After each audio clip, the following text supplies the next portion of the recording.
Hello people, how are you? कैसे हो आप सब? तो आज हम लोग इलेक्ट्रोस्टैटिक्स का सेकंड वीडियो है जिसके ऊपर हम लोग बात करेंगे कूलम्ब्स लॉ क्या होता है, Coulomb's law in vector form, principle of superposition, और उसके ऊपर बेहतरीन सा क्वेश्चन हम लोग करने वाले हैं। तो स्टार्ट करें। तो स्टार्ट करते हैं कूलम्ब्स लॉ। स्टार्ट करते हैं हम लोग कूलम्ब्स बाबा के law, this is known as Coulomb's law. Coulomb's law क्या बताता है कि ये बताने वाला है कि जैसे हम लोग पहले प्रॉपर्टीज के अंदर पढ़े, मींस प्रॉपर्टीज ऑफ चार्जेस के अंदर, like charges always repel to each other, unlike charges always attract to each other. इसका मतलब अगर हमारे पास प्लस चार्ज है, प्लस को क्या करने वाला है, रिपेल करने वाला है। इस डायरेक्शन में ये रिपेल करेगा, इस डायरेक्शन में, तो ये क्या होने वाला है, रिपेल करने वाला है।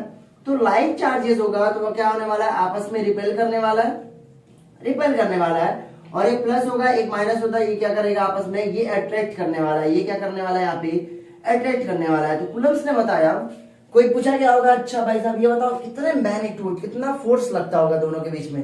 तो जो फोर्स लगेगा, तो मैं बोला कि दो चार्जेस के बीच में फोर्स कितना, तो क्वेश्चन अराइज हुआ अगर दो चार्जेस को और डिस्टेंस इंक्रीज कर दिया गया होगा तो ये बताओ फोर्स कम होगा कि ज्यादा होने वाला है। मैं बोला दो चार्जेस को और नजदीक लेके आओगे तो फोर्स की वैल्यू ज्यादा होने वाली है, कम होने वाली है। मैं बोला एक चार्ज को यहाँ पे लेके जाओ, दूसरे चार्ज को यहाँ पे लेके चले जाओ दिल्ली, तो ये बताओ चार्ज फोर्स ज्यादा होने वाला है, कम होने वाला है। तो उस लॉ को कौन यहाँ पे, तो यहाँ पे कूलम्ब्स ने एक लॉ लेके आया कि दो चार्जेस के बीच में, दो पॉइंट चार्जेस के बीच में, याद करना, दो पॉइंट चार्जेस के बीच में कितना फोर्स लगता हुआ तुम्हें दिखेगा और कौन से डायरेक्शन में दिखने वाला है। तो ये हम लोग बात करने वाले हैं। तो पहले हम लोग बात करेंगे क्या, मैग्नीट्यूड की। पहले हम लोग बात करने वाले हैं। अब बोलोगे ये मैग्नीट्यूड क्यों लिखे, मैग्नीट्यूड क्यों लिखे, बताने वाला हूं अभी।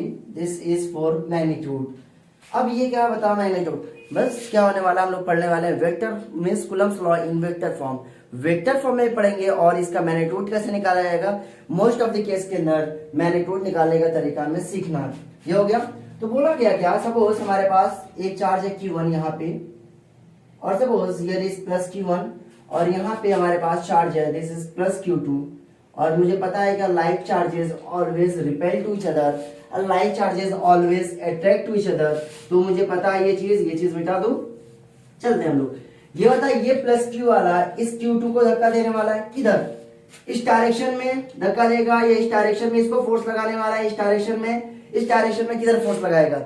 आई थिंक सो कि जो ये है, ये इस डायरेक्शन में फोर्स नहीं लगाने वाला, ये जो फोर्स लगाएगा उसका भी एक तरीका है, उसका भी सबका एक तरीका होने वाला है। तो मैं बोला कि फोर्स लगने वाला है क्या, line joining the centre between two charges, दो चार्जेस के बीच का जो डिस्टेंस होगा, दो पॉइंट चार्जेस के बीच का जो लीनियर डिस्टेंस होने वाला है, मतलब लाइन ज्वाइन करो दोनों चार्जेस के सेंटर से, और उस सेंटर से एक ऐसे लाइन की जो ये क्या होने वाला है, और जो भी फोर्स एक्ट होगा वह क्या होने वाला है, along the line joining between the two charges, और सेंटर ऑफ टू चार्जेस के बीच में फोर्स एक्ट होने वाला है। तो मैं बोला कि इस पे ये वाला इसके ऊपर फोर्स लगाएगा, इसका नामकरण कैसे किया जाए। मैं बोला कि इस पे जो फोर्स लग रहा है this is F21, means F21 का मतलब हो गया फोर्स ऑन टू, किसके वजह से, वन इसके ऊपर फोर्स लगाया। याद करना, फ्री बॉडी डायग्राम उसका बनाया था, मालूम मैं Q2 को देख रहा हूँ, Q2 के ऊपर कितना फोर्स लग रहा है। तो ये बताओ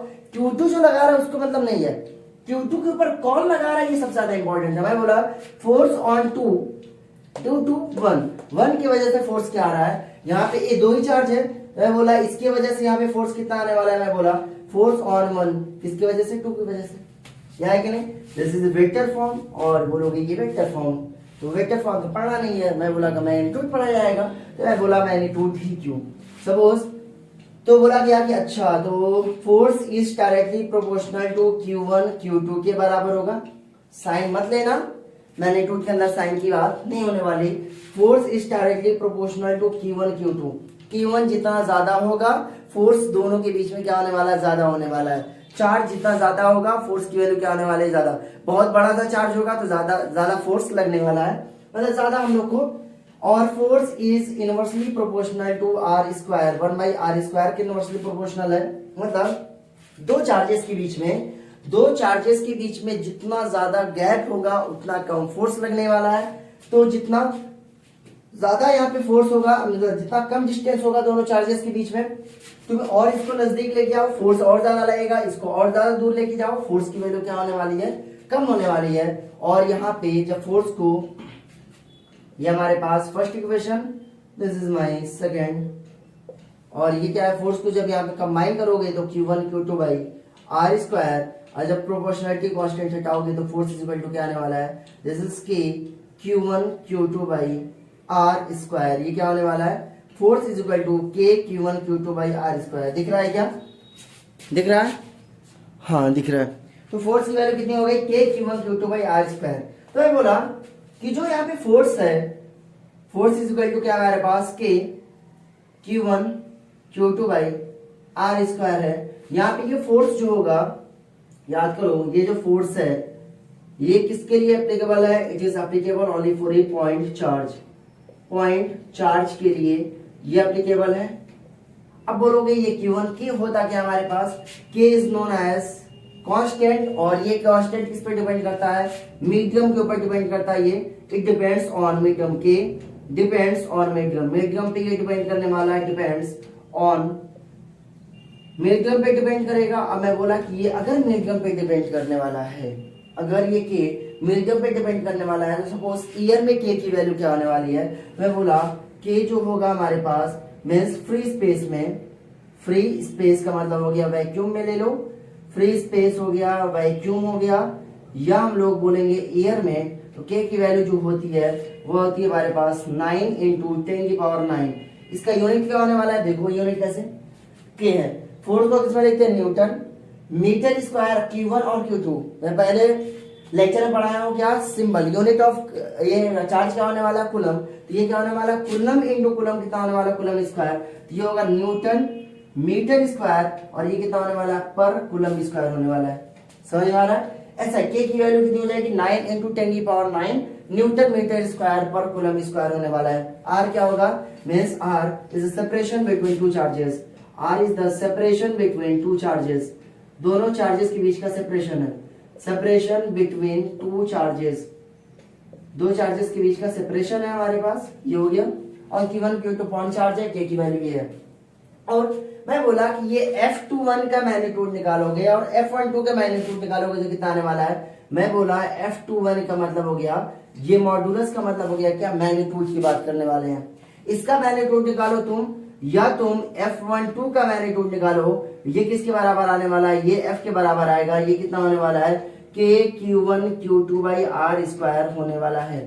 और जब भी ये फॉर्मूला यूज करना तो साइन मत यूज करना, ये नहीं Q1 की वैल्यू पॉजिटिव दिया हुआ है, Q2 की वैल्यू माइनस दिया हुआ है, तो मैग्नीट्यूड निकालते वक्त माइनस ले लूं, नहीं, सिर्फ मैग्नीट्यूड बताओ। मानो हमारे पास प्लस 5 कूलम है और एक माइनस 5 कूलम है, तो 5 कूलम और 5 कूलम, माइनस को छोड़ दो। मान लो एक 7 कूलम है, एक हमारे पास माइनस 12 कूलम है, तो क्या करो 7 कूलम और 12 कूलम उठाओ, माइनस को छोड़ दो। ये समझ में आया, ये हुआ मैग्नीट्यूड निकालने का तरीका। अब बोलोगे यार कि इसका वेक्टर लॉ कैसे लिखा जाए, Coulomb's law in vector form, मैं बोला हूं कि चलो बात करते हैं वेक्टर फॉर्म की, स्टार्ट करें हम लोग। ये समझ में आया क्या होता है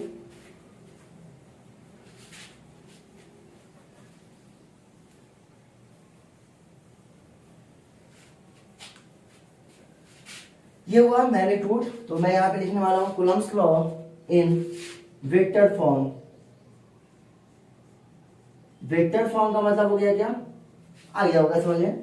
वेक्टर फॉर्म का मतलब हो गया means I cap, J cap और के कैप का मीन्स आ गया होगा।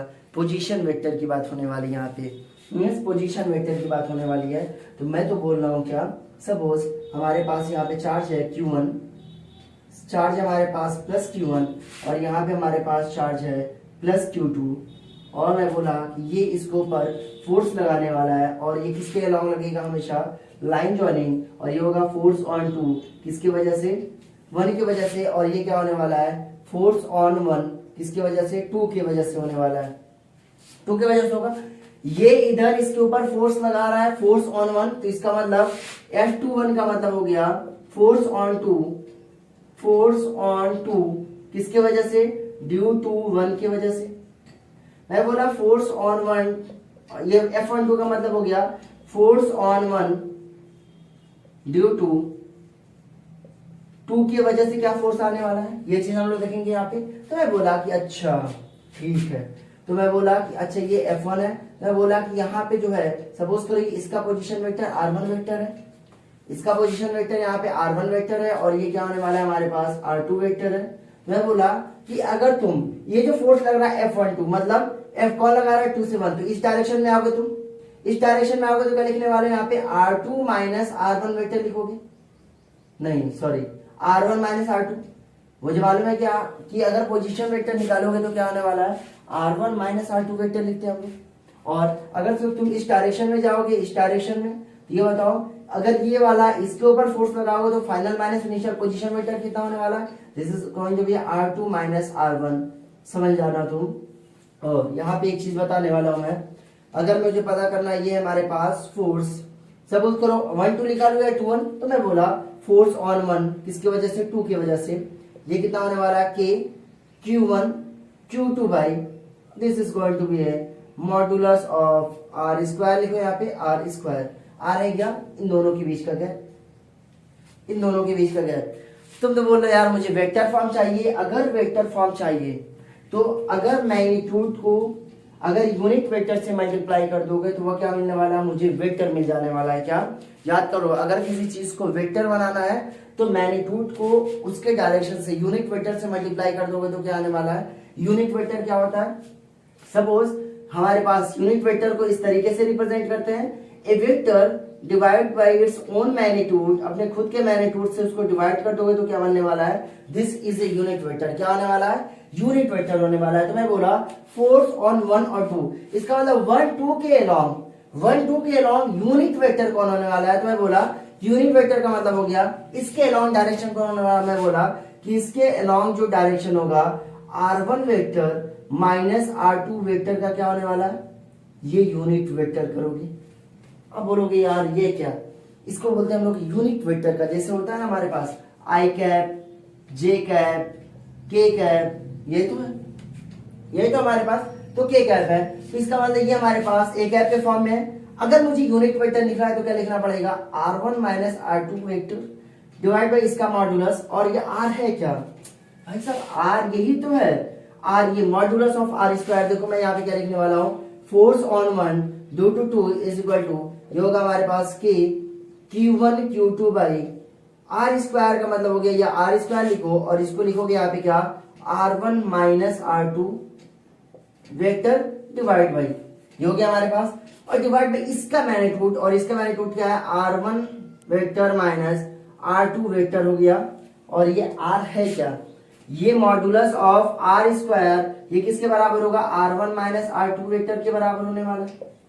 या तो तुम R2 vector minus R1 vector निकालो, ये इसके बराबर होने वाला है कि, तो मुझे क्या चाहिए R, तो मैं बोला कि force on 1 due to 2 is equal to कितना होने वाला है, this is going to be a K Q1 Q2 by, और ये होगा हमारे पास R को मैं इससे रिप्लेस करने वाला हूं, ये होगा स्क्वायर है, स्क्वायर इंटू 1 कितना होगा, क्यूब हो जाएगा, और ये होने वाला है R1 vector minus R2 vector, और ये कितना होने वाला है cube into R1 vector minus कितना होने वाला है R2 वेक्टर होने वाला है। और ये रहा हमारे पास magnitude means vector form, Coulomb's law in vector form, ये क्या होने वाला है, Coulomb's law in vector form होने वाला है। तो क्या किया हम लोग, Q1 और Q2 के नाम मुझे निकालना है, फोर्स ऑन 1 किसके वजह से, 2 की वजह से, तो यहां से 2 से 1 की तरफ चल रहे हो, तो ये बताओ अगर 2 से 1 की तरफ लिख रहा हो तो पोजीशन वेक्टर कैसे लिखते हैं हम लोग, फाइनल माइनस इनिशियल। ये क्या हमारे पास पोजीशन वेक्टर याद करना हमेशा ओरिजिन से निकाला जाता है, ये हो गया हमारे पास R1 vector minus R2 vector होने वाला है, और ये होगा K Q1 Q2 by R1 vector minus R2 vector का whole cube R1 minus R2। देखो 1 2 है यहाँ पे, तो क्या करना, 1 है तो R1 minus R2 vector, R1 minus R2 vector.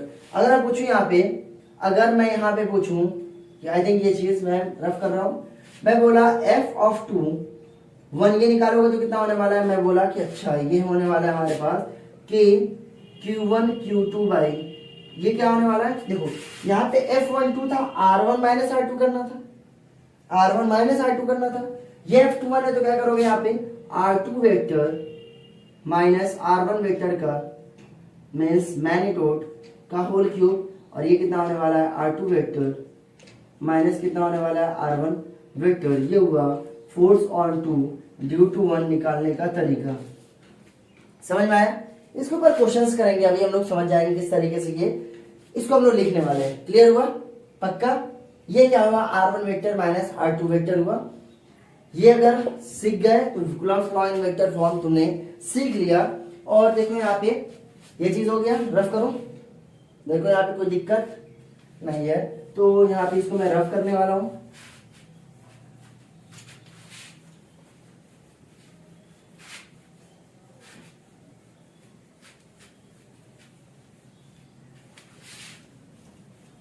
Suppose मैं अगर यहाँ पे क्वेश्चन पूछूं, सपोज यहाँ पे क्वेश्चन नंबर 1 लेते हैं हम लोग।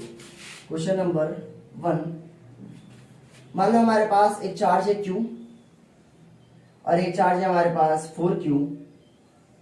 अभी ये डिस्टेंस R पे था। अब R पे था, if separation is increased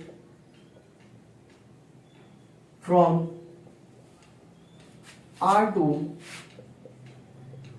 to R, then new force will be, नया फोर्स कितना होगा? New force will be.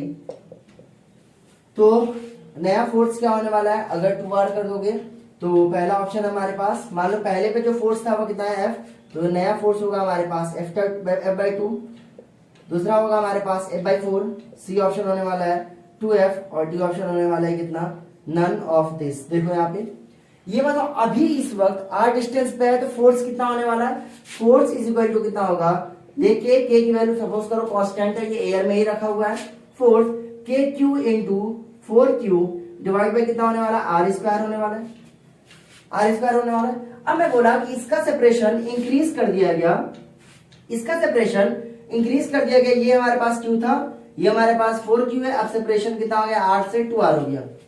R से कितना हो गया? 2R। तो मैं बोला सेपरेशन अगर इंक्रीज कराओगे तो F डैश हो गया ये फोर्स नया, तो ये होगा K।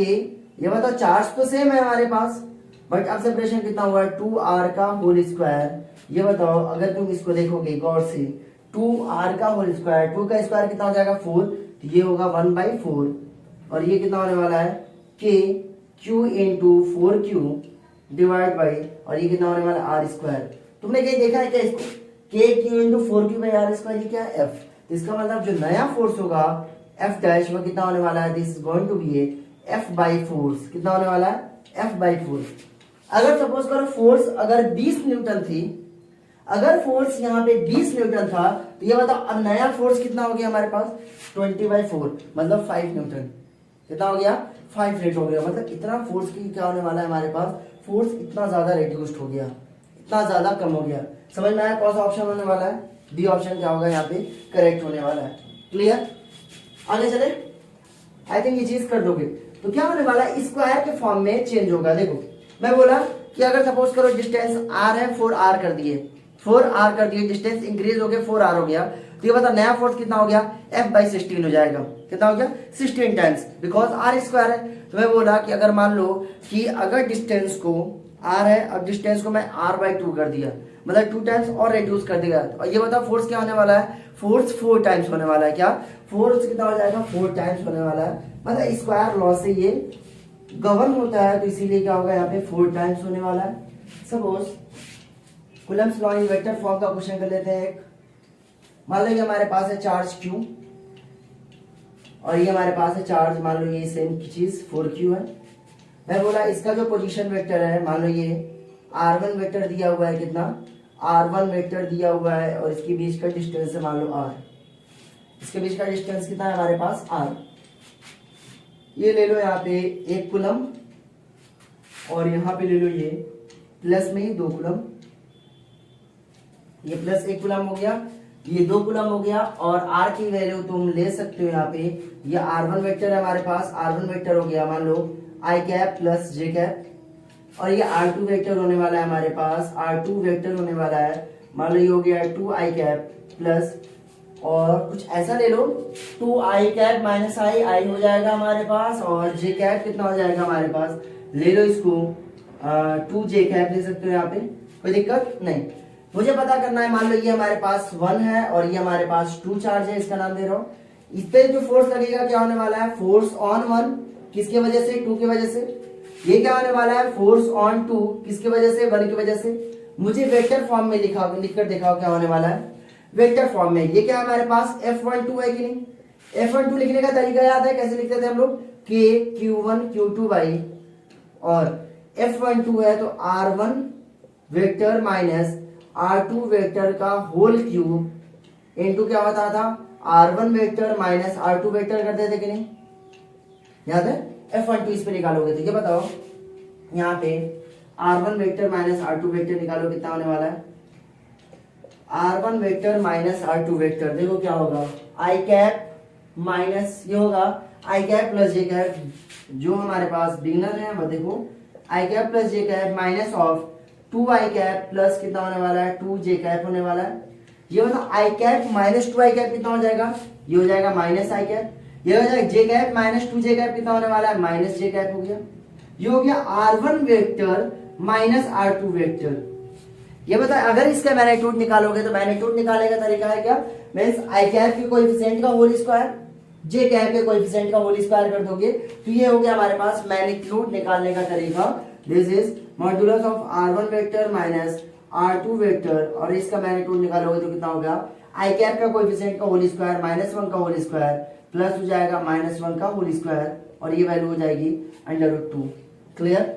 अब मैं यहाँ पे पुटअप्लिकेशन किया जाए, हम लोग पुटअप्लिकेशन करोगे तो देखो k की वैल्यू ऐसे ही रहने दो, ये कितना है 1 into 2, 1 into 2 R1 minus R2, ये हो जाएगा √2 का whole cube into R1 vector है हमारे पास minus I cap minus J cap. मैं बताया था कि अगर कोई भी फोर्स को वेक्टर फॉर्म में लिखोगे तो हमेशा किस फॉर्म में लिखा जाता है, I कैप J कैप और K कैप के फॉर्म में, और यहाँ पे K कैप की वैल्यू कितनी है हमारे पास 0, और F12 की वैल्यू कितनी आ जाएगी वेक्टर फॉर्म में, और ये आने वाली है 2/2, और ये होगा कि इसको चेंज किया जाएगा नहीं, √2 का होल क्यूब, √2 का होल स्क्वायर 2 होने वाला है, 2 से 2 मरेगा, और ये क्या बचेगा √2, और ये हो जाएगा हमारे पास 9 इंटू 10⁹।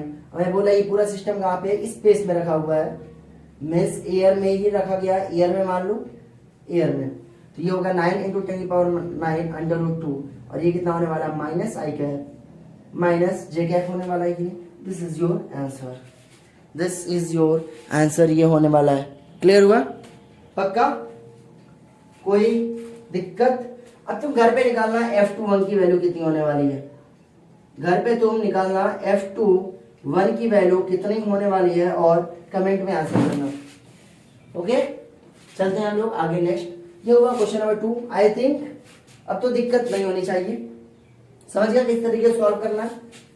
तो यार आसान है ये सब, जितना भी देखो, जितना अच्छे से पढ़ोगे, जितना मजा, मतलब मजे लेकर पढ़ोगे, जितना इंटरेस्ट लेकर पढ़ने वाले हो, तब मजा आएगा। ये नहीं कि जबरदस्ती जोर दो यार, अच्छा यार पढ़ लिया जाए, ऐसे नहीं होने वाला।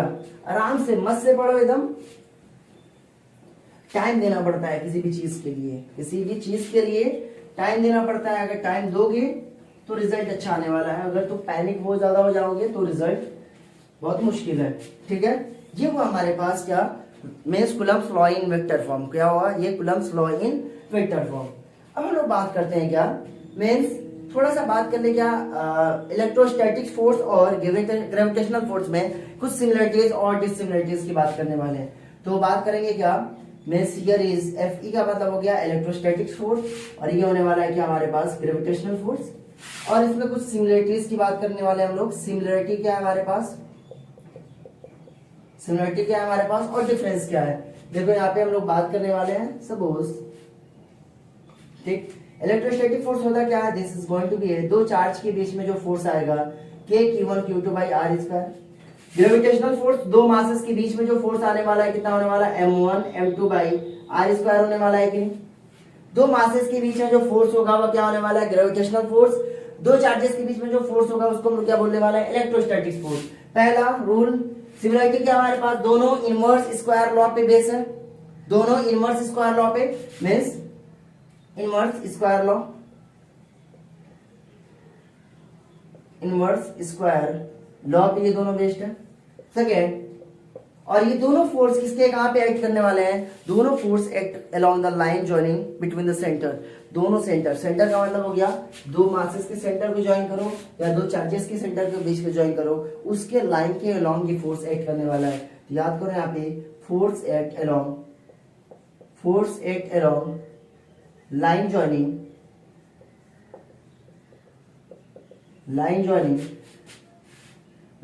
द सेंटर्स को अगर ज्वाइन करोगे तो मैं बोलूंगा कि ये क्या होने वाला है, फोर्स एक्ट करने वाला है। अगर मैं बात करूं डिफरेंस की, अगर मैं बात करने वाला हूं क्या, डिफरेंस क्या होने वाला है, याद करना डिफरेंस क्या होने वाला है। मैं बताया था के किसके ऊपर डिपेंड करता है, यहाँ पे ये के डिपेंड करने वाला है। जनरली ये के की वैल्यू कितनी होती है हमारे पास, 9 इंटू 10 की पावर 9 होती है हमारे पास, और ये जी की वैल्यू कितनी होती है 6.67 इंटू 10 की पावर -1, 11 न्यूटन मीटर स्क्वायर, और ये कितना होने वाला है केजी स्क्वायर, और सेम चीज न्यूटन मीटर स्क्वायर, ये कितना होने वाला है पर कूलम स्क्वायर होने वाला है। याद करना ये देखो जी की वैल्यू कितनी कम है 10 की पावर -11, और ये इलेक्ट्रोस्टैटिक फोर्स कितनी ज्यादा है 9 इंटू 10 की पावर 9 होगी।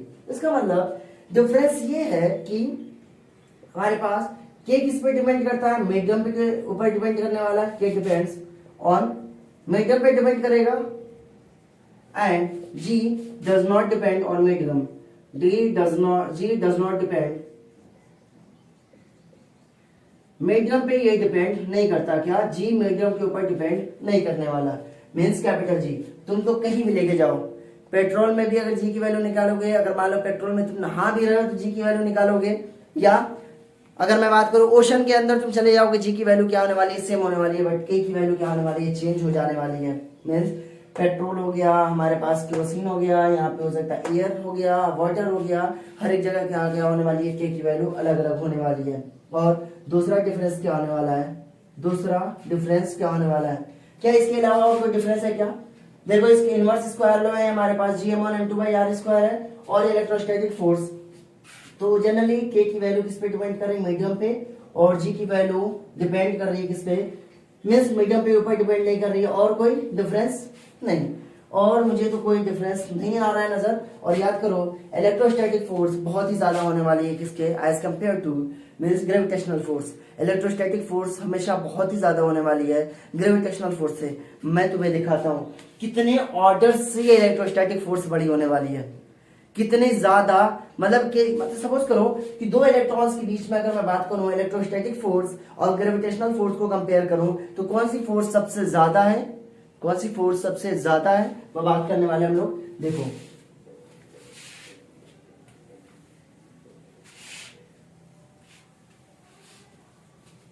हो गया, सपोज इसके अंदर क्वेश्चन मैं दे रहा हूं क्या, question number 3, find the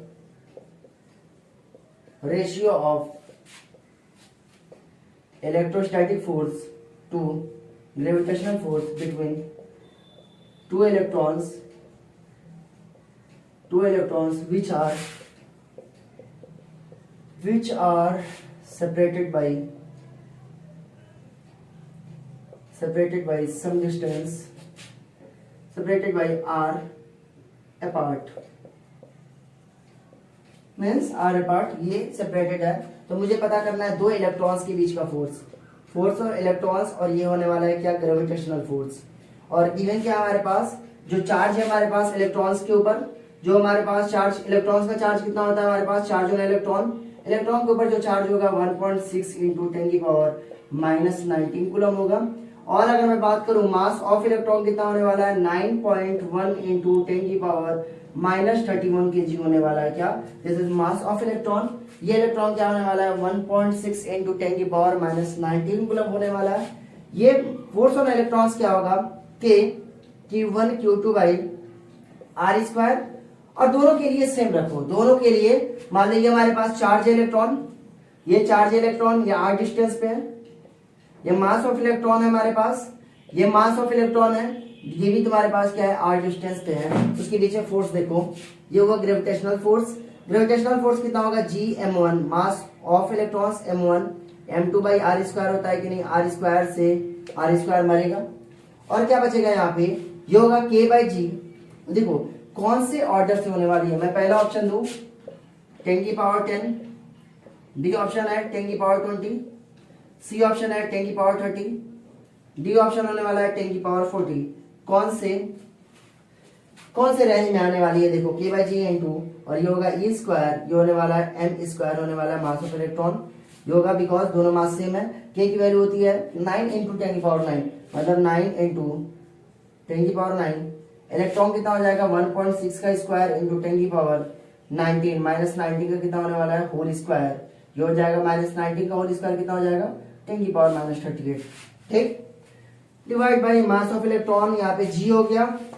g की वैल्यू कितनी है 6.67 इंटू 10 की पावर माइनस 11, और ये हो जाएगा मास ऑफ इलेक्ट्रॉन हो जाएगा 9.1 का होल स्क्वायर इंटू 10 की पावर माइनस 31 का whole square.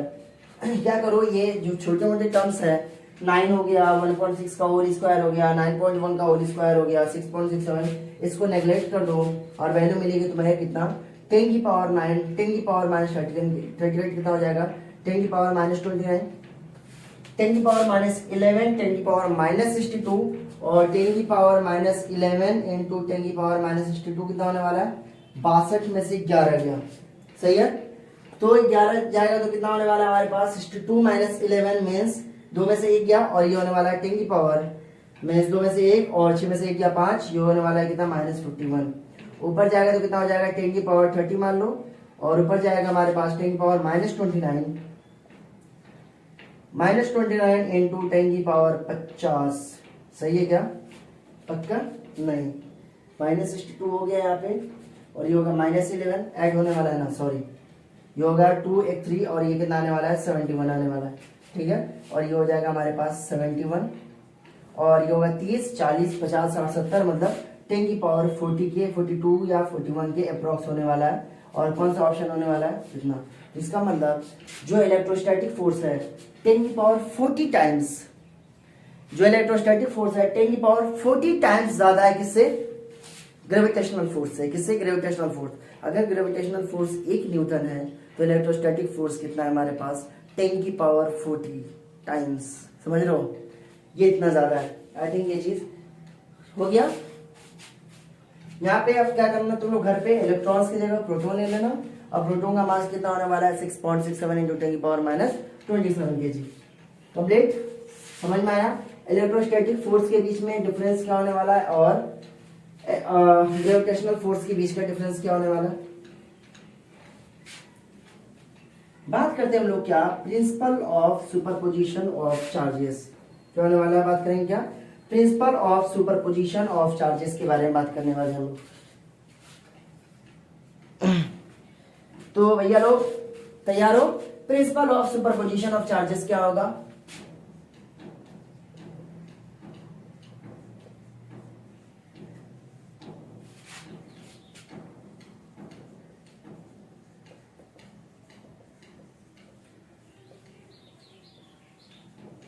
Principle of superposition of charges. Suppose करो हमारे पास 3 चार्ज है, एक Q1 चार्ज है और एक हमारे पास Q2 चार्ज है, और एक मान लो हमारे पास क्या है Q3 चार्ज है। मान लो Q3 ले लो, Q4 ले लो, Q5 ले लो, उससे कोई मतलब नहीं मुझे, ये Q3 हो गया। मैं बोला कि सपोज करो इसके ऊपर जो फोर्स लगता होगा, फोर्स ऑन 3, ये बताओ 3 पे कौन कौन फोर्स लगाता होगा। एक तो 1 लगाता होगा, एक तो 2 लगाता होगा, मीन्स एक तो यहाँ पे 1 लगाता होगा, कौन सी डायरेक्शन में, इधर। कौन, ये फोर्स ऑन 3, किसकी वजह से, 1 की वजह से। एक इधर ये फोर्स लगाता होगा, किसकी वजह से, हमारे पास फोर्स ऑन 3, किसकी वजह से, 2 की वजह से। मैं बोला कि द नेट फोर्स ऑन 3 किसकी वजह से होगा, मैं बोला फोर्स ऑन वेक्टर सम। क्या करना है हमारे पास, याद करना, वेक्टर सम लेना है। वेक्टर सम ऑफ 3 किसकी वजह से, 1 की वजह से, प्लस ये फोर्स किसके वजह से हमारे पास 3, और ये हमारे पास 2 की वजह से। मैं बोला कि the net force acting on charge 3 और हमारे पास 3 पे क्या होने वाला है, तो किसके वजह से ये फोर्स लगने वाला है। एक तो फोर्स 2 की वजह से लगेगा, एक तो फोर्स 1 की वजह से लगने वाला है कि नहीं। इसका वेक्टर सम करना है। ऐसा मत करना कि यहाँ पे 5 आया, यहाँ पे 5 आया, 5 5 10 करना, नहीं, वेक्टर सम करने वाले हम लोग। क्या करने वाले हम लोग, वेक्टर सम करने वाले हैं। अब बोलोगे थोड़ा और अच्छे से और समझाइए ना, तो मैं समझाता हूं। और अच्छे से कैसे हम लोग समझा सकते हैं। सपोज करो यहाँ पे Q1 है हमारे पास चार्ज, Q2 चार्ज है हमारे पास, Q3 चार्ज है हमारे पास, और ये हमारे पास Q4 चार्ज है। समझो बेसिक फंडा समझो, ये हमारे पास Q5 चार्ज है। मैं बोला कि ये 5 के ऊपर कौन कौन सा force, the net force acting on 5 charges, ये क्या होने वाला है, नंबर 5 चार्जेस पे ये चारों की वजह से जो फोर्स लग रहा है वो कितना होने वाला है। तो मैं बोला कि जो चारों की वजह से जो फोर्स होने वाला है, इसके अलॉन्ग ये लाइन ज्वाइन कर दो, इसके अलॉन्ग ये लाइन ज्वाइन कर दो, इसके अलॉन्ग, और ये क्या होने वाला है, इसके अलॉन्ग। तो मैं बोला कि एक तो 5 के ऊपर कौन फोर्स लगा रहा होगा, F5 किसकी वजह से, फोर्स की वजह से, फोर्स ऑन 5 किसकी वजह से, 4 की वजह से, और ये किसकी वजह से होगा, ये मैं बोल रहा हूं फोर्स ऑन 5 किसकी वजह से, 3 की वजह से, और ये 2, ये 5 के ऊपर ये 2 फोर्स लगाएगा इसके ऊपर, ये क्या होने वाला है, फोर्स ऑन 5, और समझ जाना ये प्लस है हमारे पास, प्लस प्लस सब सारे के सारे क्या है हमारे पास, प्लस है। ये Q1 इधर फोर्स लगाने वाला है, तो मैं बोला फोर्स ऑन 5 किसकी वजह से हमारे पास, 1 की वजह से लगाने वाले हैं कि नहीं। तो मैं बोला कि the net force on any charge मैं मान लो हमारे पास 5 है, इज इक्वल टू, तो मैं बोलूंगा the net force on any charge is equal to the vector sum of all the remaining charges, जितना भी vector sum of the force acting along the line joining between the two charges, और ये क्या होने वाला है, vector सम, सबका vector sum करो। तो फोर्स ऑन 5 किसकी वजह से होने वाला है, ये होगा F5 जो 2 यहाँ पे कितना हो रहा है, 1 की वजह से, फोर्स ऑन 5 2 की वजह से, फोर्स ऑन 5 3 की वजह से होगा, फोर्स ऑन 5 किसकी वजह से यहाँ पे होने वाला है, फोर्स की। तो ये सारे के सारे वेक्टर सम करना, ये नहीं कि 4 न्यूटन यहाँ पे आया, 2 न्यूटन यहाँ पे आया, 3 न्यूटन यहाँ पे आया, 6 न्यूटन आया, सिंपल एडिशन करो, नहीं, वेक्टर सम करना। क्या करना है यहाँ पे, वेक्टर सम करना है, तब तुम्हारे पास क्या आने वाला है, आंसर आने वाला है। इसको हम लोग, मैं लिखवा देता हूँ यहाँ पे।